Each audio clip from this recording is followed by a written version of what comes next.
பாத்தீங்கன்னா நம்ம அனுமதியோட left hand பண்ணலாம், யூ டர்ன் எடுக்கலாம். அதே மாதிரி தேவைப்பட்டா வாகனங்களை முந்தி செல்லலாம். அதுக்கப்புறம் வெள்ளை கோடு தொடர்ச்சியா, மஞ்சள் கோடு தொடர்ச்சியா, மஞ்சள் கோடு இரட்டை தொடர்ச்சியா இந்த மாதிரி கோடுங்கள்லாம் இருந்துச்சு அப்படின்னா கட்டாயமா வாகனங்கள் முந்தி செல்லக்கூடாது, லெஃப்ட் ஹேண்ட் பண்ணக்கூடாது, யூ டர்ன் செய்யக்கூடாது. நீங்கன்னா விபத்துகள் நிகழும். ஜீப்ரா கிராசிங்ல கிராஸ் பண்றவங்களுக்கு தான் நம்ம முன்னுரிமை தரணும். அப்ப அந்த வாகனத்துல வந்துட்டு இருக்கும் போது ஜீப்ரா கிராசிங் யாருன்னா பண்றது நமக்கு தெரிஞ்சிச்சு அப்படின்னா கட்டாயமா அந்த இடத்துல வண்டி நிறுத்தி அவங்களுக்கு முன்னுரிமை தரணும். இப்போ டிராபிக் சிக்னல்ஸ் பத்தி பார்க்கலாம். ரெட் கலர் அப்படின்னா நில்லுன்னு அர்த்தம். நம்ம வண்டியில வந்து நிறுத்து போடுறதுக்கு முன்னாடியே நம்ம வாகனத்தை நிறுத்தி நெரிசல் இல்லாம பாதுகாப்பா நிறுத்தணும் நம்ம வண்டியை. அடுத்து மஞ்சள் விளக்கு. மஞ்சள் விளக்கு பச்சை விளக்குக்கு அப்புறம் இருந்துச்சு அப்படின்னா நிறுத்து போடுறதுக்கு முன்னாடியே நம்ம வண்டியை சேஃபா நிறுத்தணும். அப்படி நம்ம நிறுத்து போட தாண்டி போயிட்டோம் அப்படின்னா உடனடியா அங்க வந்து போயிடணும். பச்சை விளக்கு அப்படின்னா செல் அப்படின்னு அர்த்தம். நம்ம வாகனத்தை பொறுமையா நிறுத்து போட்டுல இருந்து எடுத்து நம்ம முன்னாடி போகணும். மற்ற வாகனத்தோட இடிக்காம சேஃபா ஒரு டிஸ்டன்ஸ் மெயின்டைன் பண்ணி நம்ம செல்லணும்.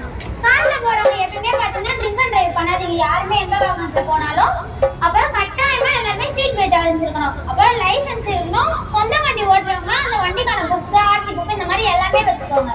இப்போ டூ வீலர்ல போறவங்க பாத்தீங்கன்னா கட்டாயமா ஹெல்மெட் அணிஞ்சிருக்கணும். மேக்ஸிமம் 2 பேர் தான் போகணும். பின்னாடி இருக்கவங்களும் ஹெல்மெட் அணிஞ்சிருக்கணும்.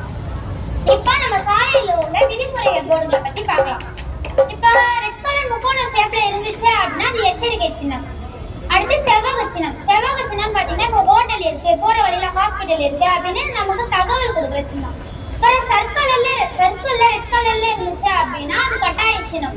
அந்த இடத்துல யூட்டன் போடக்கூடாது அப்படின்னு நம்ம கட்டாயமா அந்த இடத்துல யூட்டன் செய்யக்கூடாது. மீறினா விபத்துகள் நிகழும். ரோட்ல நம்ம போயிட்டு இருக்கும் போது ஆம்புலன்ஸ் இல்ல மற்ற கார் வச்ச வண்டிகள்லாம் வருது அப்படின்னா நம்ம அந்த வண்டிகளுக்கு முன்னுரிமை தரணும். நமக்கு முன்னாடி போற வண்டிக்கும் நமக்கும் ஒரு டிஸ்டன்ஸ் மெயின்டைன் பண்ணியே வண்டி ஓட்டணும். இப்போ அந்த வண்டி திடீர்னு ஸ்பீடை குறைச்சாலோ நம்ம வண்டியை சேஃபா நிறுத்துற மாதிரி நம்ம வண்டியை டிஸ்டன்ஸ் மெயின்டைன் பண்ணி டிராவல் பண்ணணும். இப்போ அடுத்து மழை காலம், பனி, இடி இடிக்குது இந்த மாதிரி டைம்ல எல்லாம் பாத்தீங்கன்னா நம்ம வண்டிக்கும் முன்னாடி போற வண்டிக்கும் ரொம்ப டிஸ்டன்ஸ் மெயின்டைன் பண்ணி தான் வண்டி ஓட்டணும். சிக்னல்ல ரெட் கலர் லைட் போட்டிருந்தாங்க அப்படின்னா நில்லு அப்படின்னு அர்த்தம். இதே பாத்தீங்கன்னா விட்டு இருந்தா என்ன மீனிங் தெரியுமா? அதுக்கு என்ன மீனிங் பாத்தீங்கன்னா சிக்னல் ஓபன் செய்யப்பட்டுள்ளது. எந்த நேரத்துல எங்க இருந்து வேணா வண்டி வரலாம், எப்ப வேணா நமக்கு ஆபத்து வரலாம், நம்ம வண்டியை பொறுமையா எடுத்துட்டு போனா அதை சேஃபா போகணும் அப்படின்னு சொல்றாங்க.